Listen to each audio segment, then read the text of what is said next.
It is a tale as old as time. PvE modes like Firefight counting towards the skill-based matchmaking and team balancing of PvP playlists. And guess what? It seems like 343 has done it again. To recap the history so far, first the playlist Bot Bootcamp allowed players to hyper-inflate their hidden skill-based matchmaking, allowing someone to get Onyx in the ranked playlists without even getting a single kill. Then, Firefight released, and players noticed kills against the Banished actually counted towards a player's KD. This then had to be corrected. And now, today, the latest in the PvE saga, the new Zombies Infection mode, and you can probably guess it, the new Zombies playlist on Halo Infinite actually affects the team balancing you get in PvP playlists. It has dropped my win rate 20% just in the time I played it. It seems like the kills against the AI in the Zombies mode skew the team balancing you get in other playlists. Here is the data I found, you can make up your own mind, and hopefully me bringing some awareness to this makes 343 look at it more closely. Now before the Zombies playlist came out, my win rate was around 40 to 50%. After I played the playlist, it's been consistently below 31%. Today, I lost 7 matches straight, a majority of which were Slayers. In those Slayer matches, I didn't get a single positive teammate. I ended up finishing today with a 15% win rate. So this could be one of two possible explanations. Hell, it could even be both. One, the Halo Infinite skill-based matchmaking sucks, it's manipulative, just like I covered last week, and it's making players disengage from the game. Or two,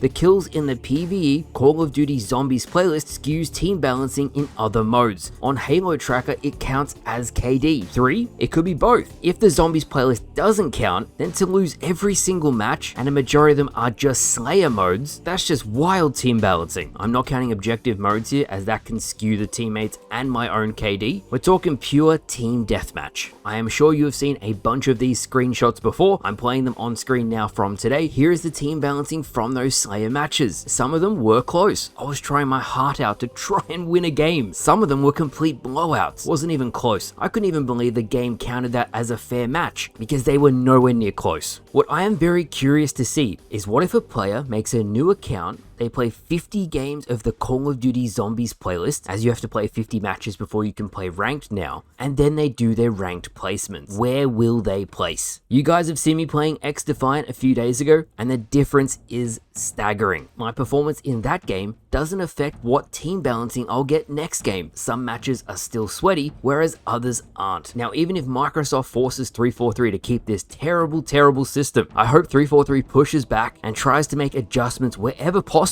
to try and make this system better. I say this because wherever I look, either on social media, your comments on my videos, Reddit, everywhere, people are tired of having to try so hard every single time they play. They're fed up, and 343/Microsoft obviously care about player count. It just seems like across the board, so many things could be done to help not only Halo, but gaming as a whole. You know what the worst thing is? The search times and not being able to play with anyone. There's 40,000 players on at peak, and it still takes me minutes to find games, even when I use a VPN to connect to Seattle. Some playlists are permanently dead to me because the skill-based matchmaking is so strict. Playing with friends is rough because 1, they join me and it multiplies our skill levels, and 2, often my lobbies are very competitive, so my friends will have to try way harder than usual. I don't blame them for not wanting to play with me. What I can't believe is for the 3rd time, we are seeing a non-PvP playlist have an effect on the player versus player playlists. Team balancing is everything. That is the entire experience you're going to have on the game. So I really hope 343 looks into this further. That is just what I've observed. I'm very curious if anyone has seen or experienced the same thing. I've really tried to give this terrible system the benefit of the doubt and just chalked it up to the skill-based matchmaking sucking, but even then, it's such a bad system. From my findings, after the 7 straight losses, it kind of corrected my skill-based matchmaking, and then the matches were starting to trend towards 50% again. So 1 win, 1 loss, 1 win, 1 loss. I finished the day with 2 wins and 8 losses. The bad thing about this, and you guys might have noticed this as well, is that one game was a free win. The enemy team had no hope of winning, and then the next match was completely unwinnable. My last game of the day against a 343 dev, no less. I had 0 chance of winning despite playing almost perfect all game. I got a Kilimanjaro, it was Slayer, I performed really well, but my teammates just couldn't keep up. If I had just one player from the enemy team on my team, 1, the match would have been closer, and 2, everybody in the game would have had a hope of winning. I really hope one day this isn't an issue anymore, but while it is still getting worse, you can be sure sure I'm going to talk about it. As always, let me know what you think. Thank you all for watching. I'll see you all later. New video out tomorrow.